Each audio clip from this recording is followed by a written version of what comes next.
Hello dear viewers and welcome back to the channel. This is your host Maverick bringing to you episode 4 of Astra Lost in Space.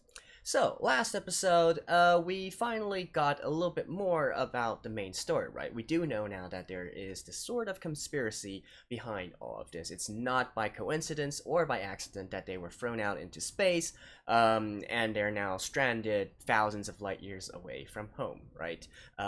Specifically, it hints that there are some people who want at least some of the students there to perish in some sort of manner. At least that's what the conclusion is anyways. Now, perhaps even more interesting though, however, is the fact that Kanata actually decided to share this information with the others. The fact that there might be someone who's working with the perpetrators directly here on this ship as well. And now, so this instantly brings this entire situation to an interesting dynamic. They've just reached the second planet, and by all means, they're probably going to explore and also gather some more supplies and whatnot so that they can go on their next leg of their journey. In this kind of survival left and death situation, are they going to be able to trust one another and, to survive together, right? Is it going to be that kind of series, or is there going to be a lot of doubting, a lot of suspicion, and is there going to be a lot of this sort of mind games going on or whatnot? Is it this kind of series, or are they all going to be like buddy and it's still mostly a adventure story till the end? So that's what I'm going to be looking for in this episode. Beyond that, in regards to the in real life stuff, I do believe that the official manga site has, that Kanata no Astra is on. I believe they've let out the first 2 chapters, or the first 2 volumes for free if you want to read that, although it is in Japanese. So if you can't read Japanese, then tough luck, I guess. But anyways, let's just get into the episode right now. Alrighty, let's begin in 3, 2, 1, play.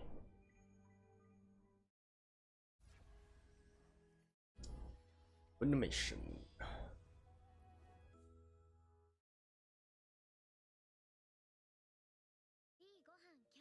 Day 25. Someone also mentioned that it seems that they are going to be adapting the entire thing directly within this series. So I do believe there are 5 volumes? Or 8 volumes? Oh, okay, so they got the fan service out of the way already. Oh.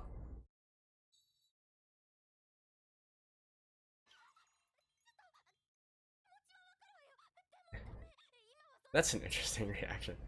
Whoa. Is this dude a robot or something?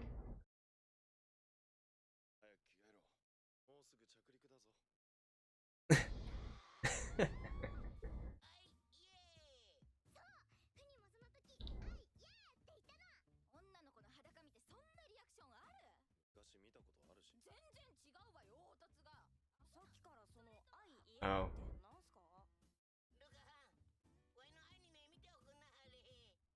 Huh?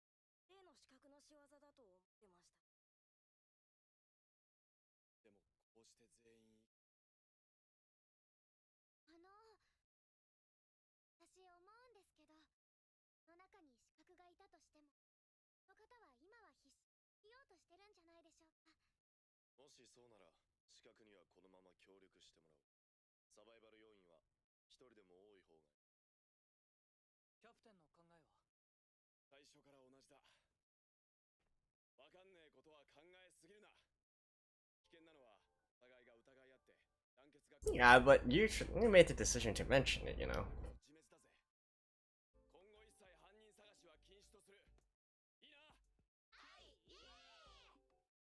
Well, at least these bunch seem to be willing to listen to them.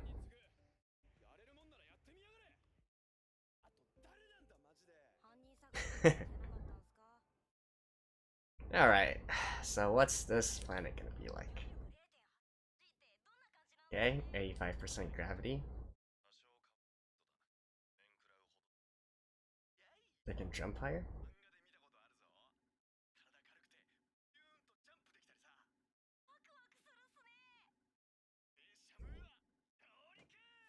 Oh.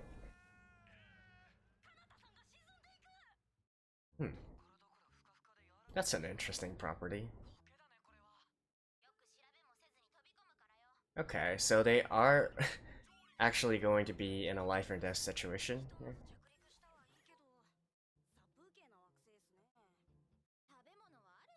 What is that thing drifting around? Is that snow? Or is that pollen or something?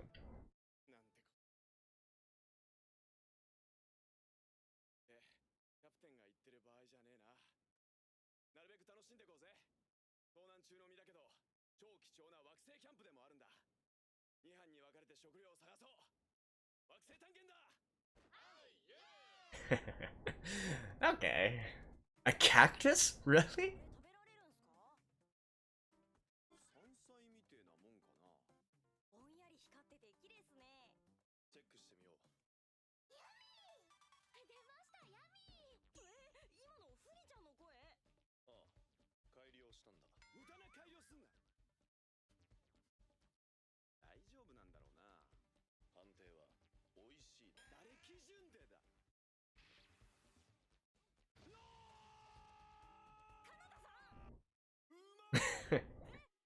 Really?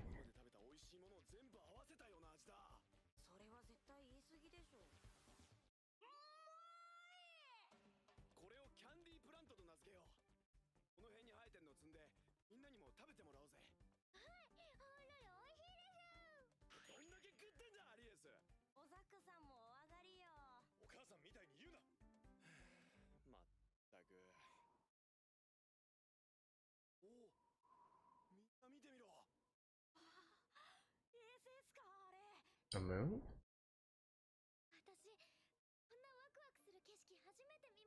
That close, eh?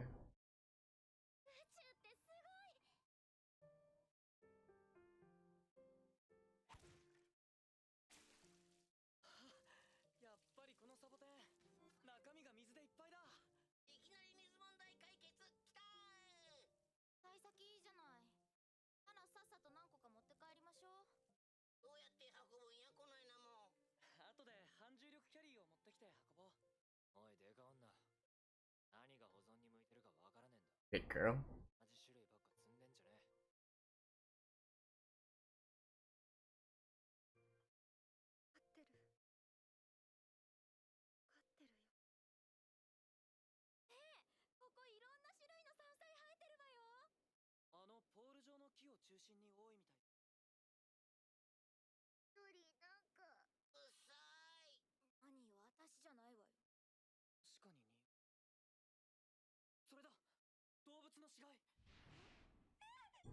Okay. Don't tell me this is sort of like a Venus flytrap contraption. Giant plants?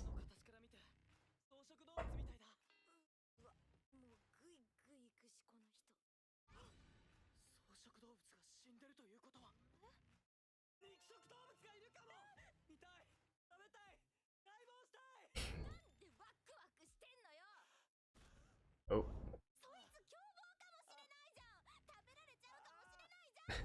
Where you?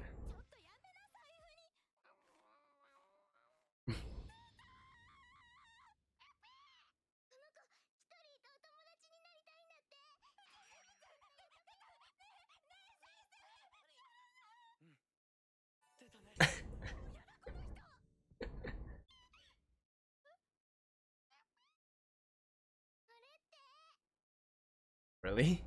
Really? I have a hard time thinking, like, that makes no sort of sense at all. Like, how are these creatures who've never seen humans before so willing to be domesticated in a way? What?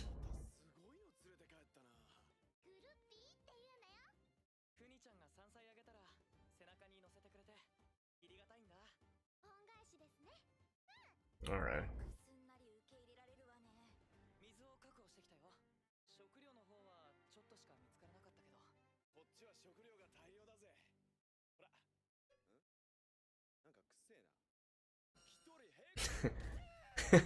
Why are they all?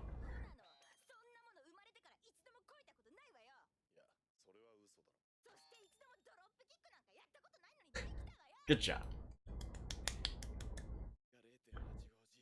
So it's the stink of that flower?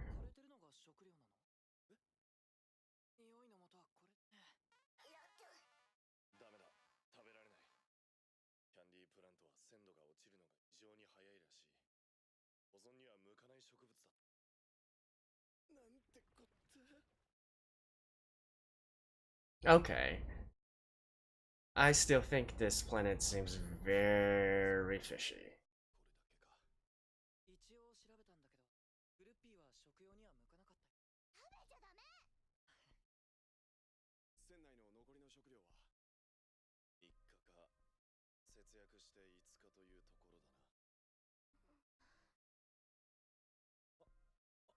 I need to search for someone.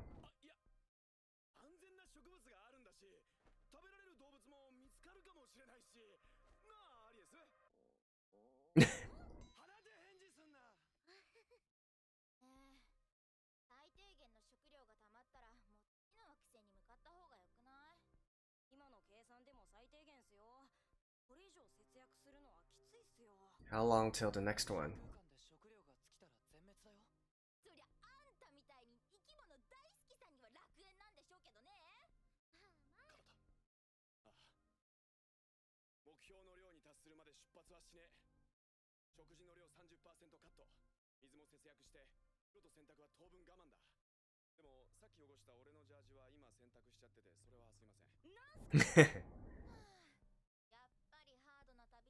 Oh no shit. This is a survival situation.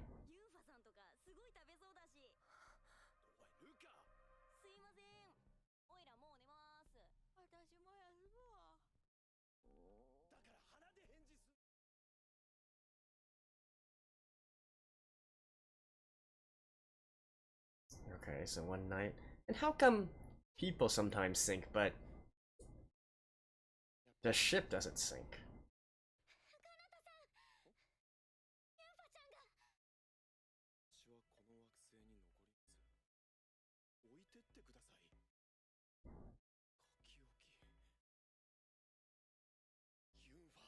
Oh, she took her glasses off. She's basically like, I'm useless, leave me here.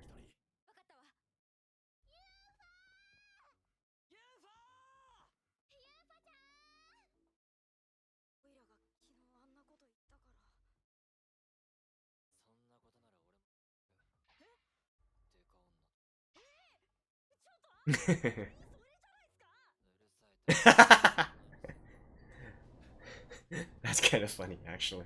Alright.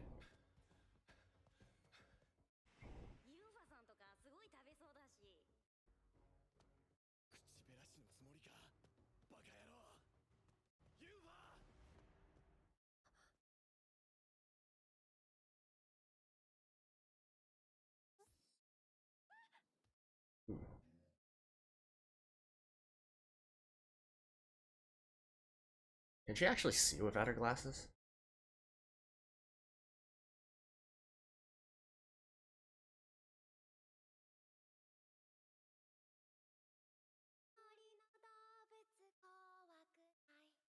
Aww. Okay. So now we get her backstory.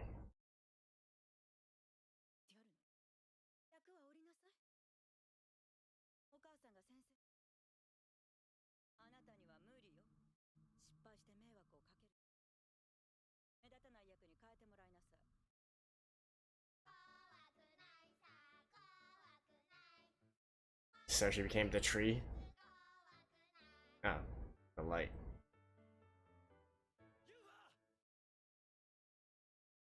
No, that was... I mean, doubt you can outrun Kanata. Is he gonna tackle her? No.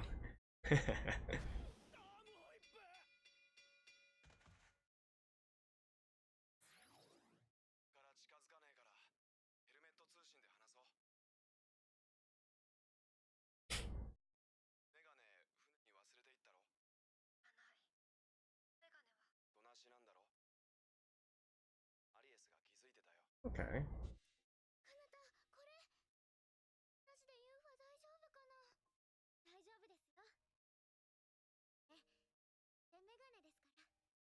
No, I don't think it's for fashion. It's probably to hide herself, in a way.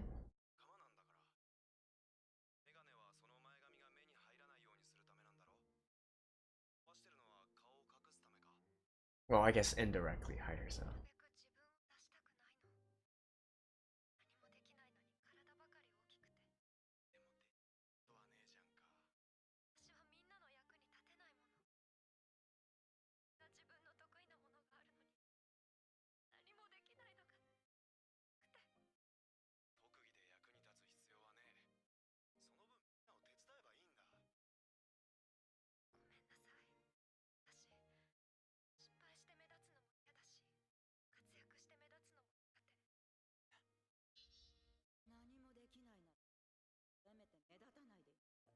What is wrong with her mom?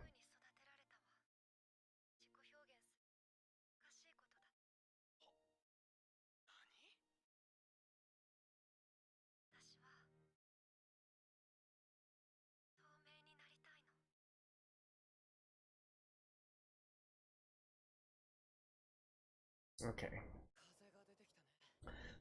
So what's the deal with this planet? There has to be some special thing with this planet.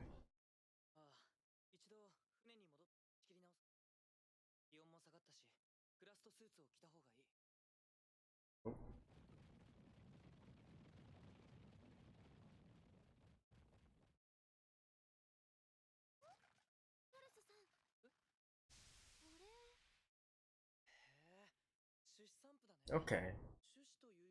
So all that thing in the air was pollen.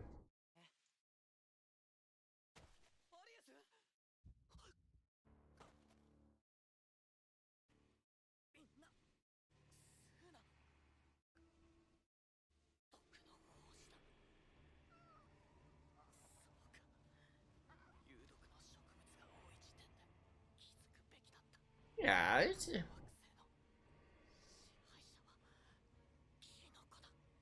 I mean, I gotta say, this was quite obvious. Some biologist you are.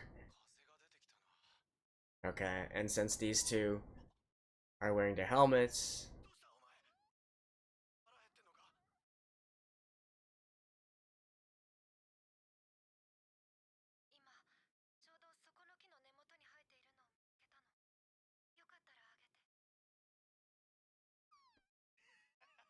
oh wait, and that's actually sort of an anti-venom or antidote? And so this is how Yunha managed to be helpful?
I mean, don't they have some kind of analyzer thing?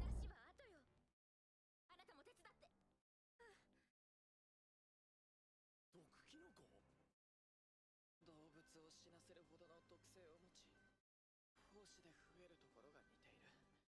これは僕の仮説だが、植物との共生関係が強いのだとしたら、動物を積極的に殺すキノコが存在していてもおかしくない。毒で殺された動物の死骸に苔が生え、それが光合成した養分でキノコが Okay.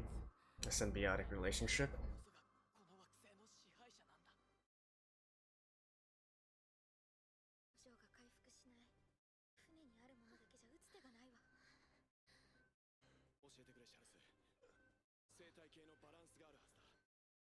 動物が死にすぎたら困るのは植物やキノコだろう。確かに何らかの方法で殺しすぎないようにコントロールしてる可能性はある。何らかの方法って？例えば解毒剤だ。薬になるキノコがあっても Like what? You about literally just get... さっきグルッピーにあげたのって、もしかしたら薬キノコだったんじゃないかな。 But... That's... that easy? キノコだったんだ。でもここには一つしか見 If 当たら that was the case, you would think... 特効薬があるのは分かったんだ。俺が探して取ってくる。 I'm just thinking, wouldn't evolution eventually ポールツリーのか。 take care of this? どうやって動物の死骸を周りに配置できるのか。薬でおびき寄せてるんじゃないか。そうか。病気になった動物たちは薬を求めてポールツリーの根元に集まり、取れたものは回復し、取れなかったものはその場で力尽きる。その数はポールツリーの意志によって調整される。 Interesting. So how are they gonna get it? 薬キノコがない。くそ、なんだよ、くそ。キトリーちゃん、 Wait, it's... 負傷してる。どうすればいいの？キトリーちゃんまで倒れたら私。 okay, it's actually contagious? みんなにやった処置も休めよ。あとは彼方を待つしか。 That's a good point, though. They should have instantly first checked if this was actually contagious or not. 新しい死骸は見当たらない。薬キノコはもう取り尽くされた後なのか。いや、発症してない俺に資格がないんだ。 That would be the stupidest thing I've ever seen.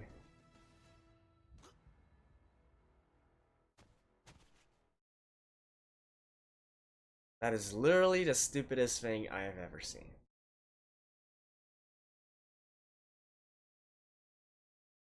くっそ嫌いなんだよ。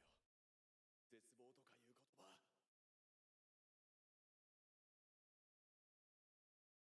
亡命になりたいなんて嘘だ。ユンファにもなりたいものがあるはずだ。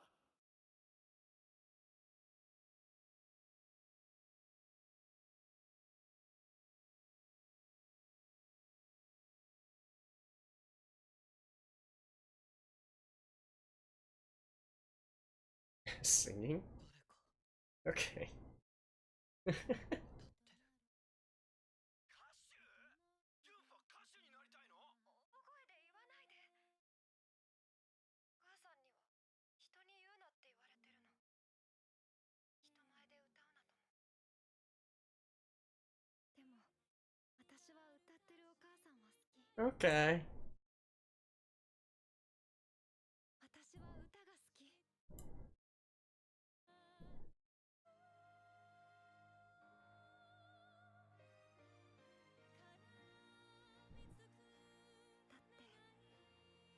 だってとても心が安らぐから。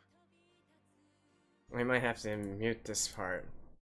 Oh, a new ending? Wow.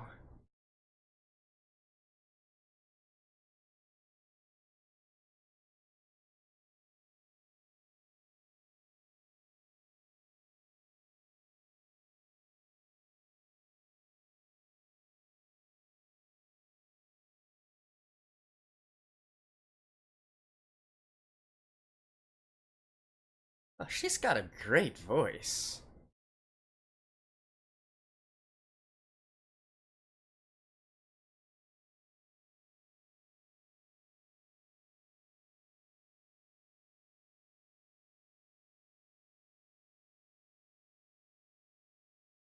Okay, sorry.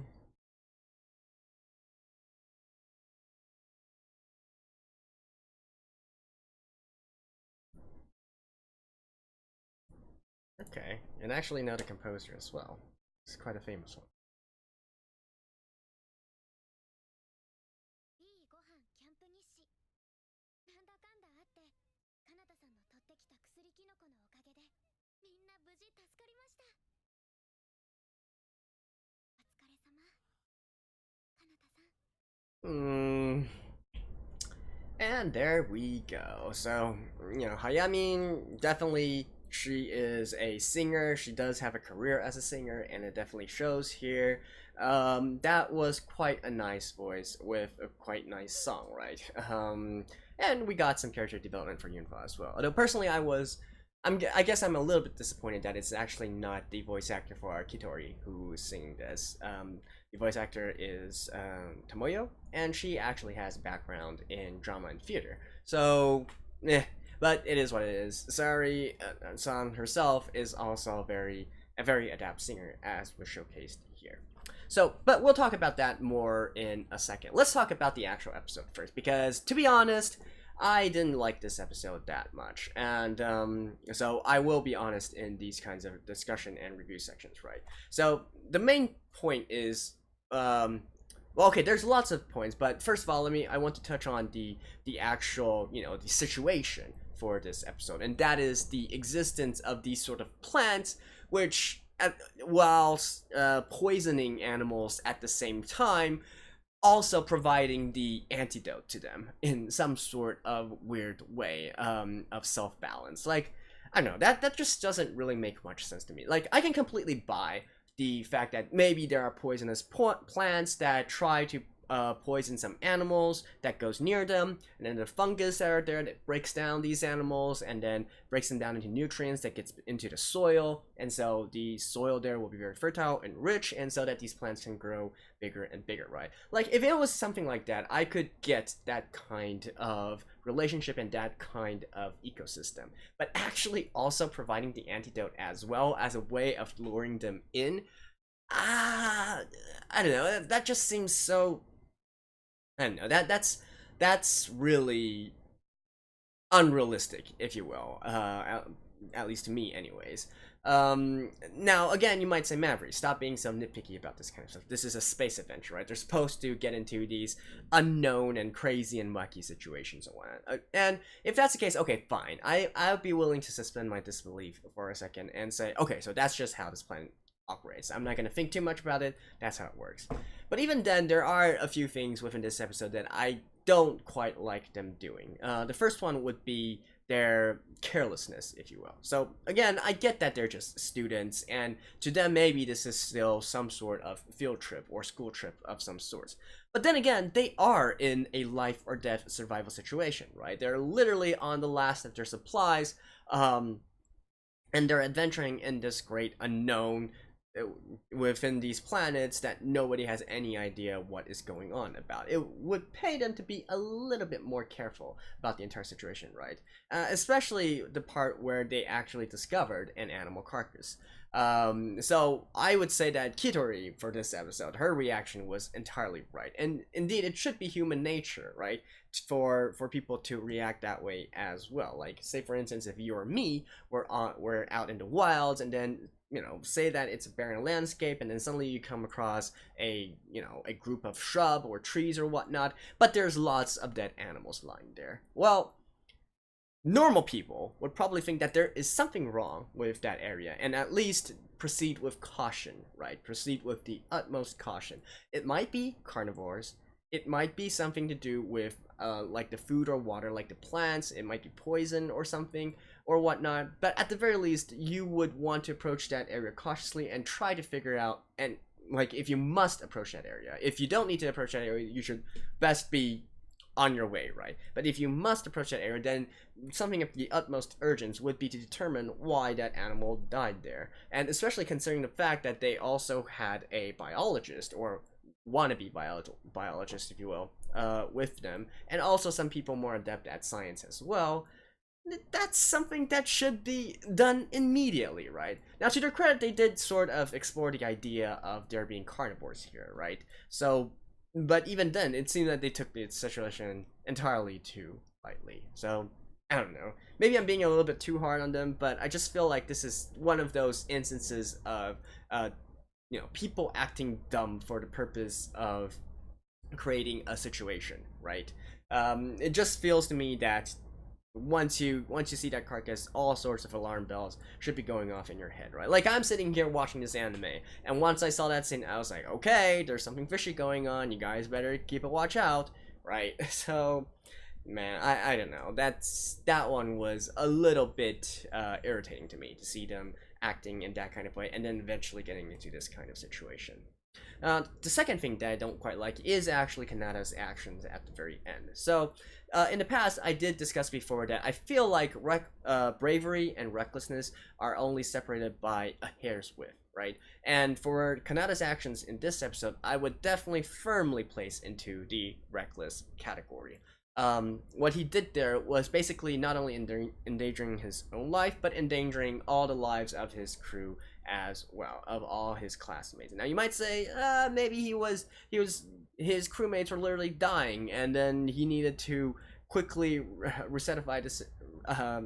He needed to quickly solve the situation, right? Well, so first of all, it's already implied in this episode that the animals that are poisoned do have a period of time in which they can move around and whatnot before actually dying, because otherwise, it's explained here that the plants want them to have a chance to get to the medicine, right? So that is one thing. And then also, I guess maybe it would be explained a little bit more in the manga, but it didn't seem that they were literally on the verge of next to dying, right? So I guess that this is maybe something that the adaptation, and if they were truly close to dying, then I feel like the adaptation failed in making it more of an urgent situation than what they portrayed. Like literally giving us a quick rundown of the situation, like their vitals are failing or whatnot, something similar to that. It would at least give us more of a sense of urgency, and then maybe I could buy Kanata's actions a little bit better. Also, we didn't even the portrayal of Kanata himself, right? So him being there and thinking about whether or not he wanted to take his helmet off. Well, did it actually go through his mind that if he fell there, then literally everybody would die because of him? Like, I know he hesitated there for a little minute, but I don't know. I feel like the gravity of that situation should be a little bit bigger than what was portrayed during that scene within the anime. So, and I still gotta say, I really don't like that part very much. The part where he just literally subjected himself to the poison on basically nothing more than a hunch, right? It was already sort of a hunch and hypothesis that there existed this kind of medicine, and further on, they made further assumptions that this medicine existed somewhere near the poisonous plants, and then he made even a further and more wacky assumption that these medicine won't appear unless he's actually poisoned himself. Like, how did he go through that logic jump, right? So that part I also have my complaints about. Now, as for the interesting things about this episode, I am glad that we got to learn more about Yunhua, right? So I do believe that this series is actually, going back to what I originally believed, and that is they're going to use each episode to sort of talk about the backstory or do character development for each of the characters, and then once we get to know everyone, then we will transition back into the main storyline, and go on from there, right? So, it seems that is the road that this anime is going for. And also, if you guys remember from the very beginning of this episode, I was wondering whether or not that the fact that they know there is sort of a traitor or enemy within them, whether that would change their actions or not. well, so far from this episode, it seems that they've already, they've already talked this out. They don't want to do anything in regards to this enemy existing for the time being, right? It might still come back to bite them later in the future episodes, but at least for now, it seems that that's the way that they are going for. So yeah. And as for Yunfa's story, like, okay, I guess. So basically we made her walk out of her shell, and then so now we know that her aspiration is to be a singer. So okay, fine. Good to know. And so maybe let's move on to the next one, right? So don't get me wrong, I did like the development between Yunfa and Yuri, even though it was kind of foreseeable. Her kind of entire ordeal and whatnot, and lacking self-confidence. But mainly, the problem I have is with the scenario that took place. So, anyways, that's my opinion for this episode. Again, I'm generally very honest about these kind of things. If I like something, I like something. I don't like something, I will tell you guys. And if you disagree with me, that's fine as well. If you have some other points to refute me, do let me know as well, right? Like, what did you think about this entire situation? Did you think it was as contrived as I did? Or do you have another, perspective in regards to things? Do let me know. And anyways, so that concludes my review for episode 4 of Astra Lost in Space. So I will see you guys next week. Until then, bye bye.